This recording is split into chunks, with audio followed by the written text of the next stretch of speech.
Il faut encore, concernant ce qui se passe sur les réseaux sociaux, Facebook en particulier, donner une explication à nos téléspectateurs. Facebook, c'est en fait, pour ceux qui s'intéressent à la politique, c'est un outil qui permet d'être un véritable baromètre d'une situation ou de l'opinion publique. Il faut savoir que lorsque vous avez un fan sur une page officielle, j'en ai 60 000, ou un membre sur un groupe officiel, le groupe officiel Afrique Média en a presque 125 000, on en fait 1 millier par semaine, eh bien, cette personne qui a adhéré à la page ou au groupe, en fait, elle représente derrière elle tous ses amis, elle est une caisse de résonance, en sachant que chaque membre de Facebook a entre quelques centaines et parfois jusqu'à 5000 amis qui répercutent, qui lisent tout ce qu'on fait. C'est une puissance médiatique considérable et ça permet surtout des études politiques. Ce qui se passe sur Facebook, ça ne remplace pas la réalité. C'est ça que Maurice Kamto n'a pas compris. Il a cru qu'il suffisait de se proclamer président de Facebook, de WhatsApp ou de Twitter pour l'être.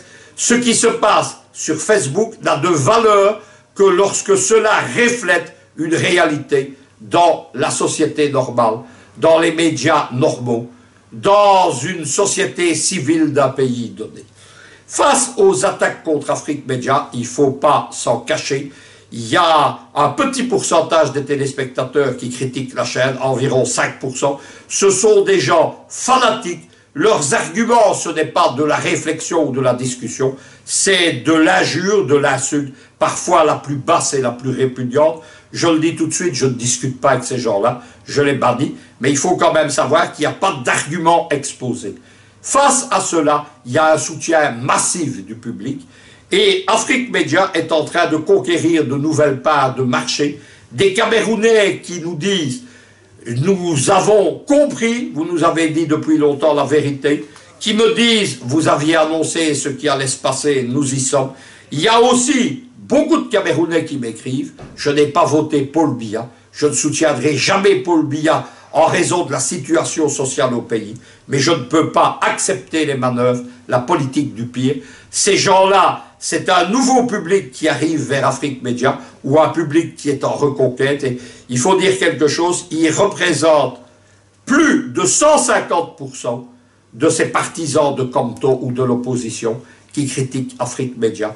Ce sont des chiffres qui sont très importants. Afrique Média, je le répète, c'est un baromètre. Ce baromètre voit arriver sur le groupe officiel Afrique Média des centaines de nouveaux membres. Rien qu'après les émissions de dimanche ou de ce lundi sur Afrique Média, j'ai sur ma page officielle, j'ai fait plus de 200 nouveaux fans. C'est considérable, c'est beaucoup plus évidemment, plus de 10 fois la normale. Ceux qui pensent que les Camerounais vont se laisser manipuler, ceux-là se trompent. Il y a une réflexion. Il y a dans le public d'Afrique Média la preuve que les gens ont compris. Il y a des réflexions que j'ai publiées qui figurent sans honte sur mes publications géopolitiques parce qu'elles sont la réflexion du bon sens. C'est cela qu'il faut savoir. Ceux qui veulent mener la politique du pire au Cameroun, ils vont finir où est leur place, dans les poubelles de l'histoire et de la politique.